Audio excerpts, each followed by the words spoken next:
now that school bus driver appreciation week is coming to an end, I got to give a big shout out to my assistant principal, Miss Fields. She came through like a champ, and this is her first year being assistant principal. She looked out, she took care of her drivers. And I can't say that for all these other schools, but Miss Fields took care of her drivers. Make me want to say Miss Taylor, who?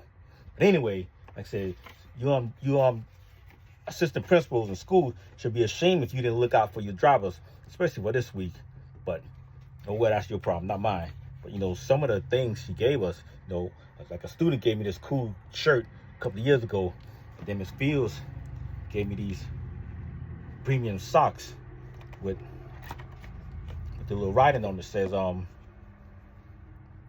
be nice to the bus driver, see? Or it's a long walk home, see? So kids, parents, remember that. I had this one kindergarten, he was popping off at the mouth, telling me what he gonna do and what he ain't gonna do, and he running the bus. I just stopped the bus, told him to get off. I showed him who was the boss. He started crying. He shut up, see? So I ain't had no more problems out of him. But then when we got to a stop, his grandmother waiting for me, and she got on the bus and jacked me up, so I'm not gonna do that again. But anyway, Miss Fields, she took care of us. Also, remember when I told you I learned a new word last week, crazy? Actually, that word been out for a while. I say Eric B. sang it in the song with Jody Watley. Actually, he sang it in one of his songs called Eric B. for President. Rakim. Rakim sang it in one of his songs, and he said, "You scream, I'm lazy. You must be crazy. Thought I was a donut. You tried to glaze me." See, so the word been around. So I don't know what your kids thinking about. All you did was just change the definition of it. But we would use that word back in the 80s. But anyway, like I say, Eric B, make it clap to this.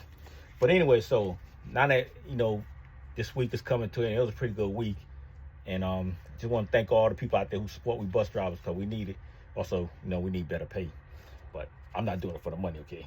But anyway, you do have some trifling bus drivers out there, and I know who you are.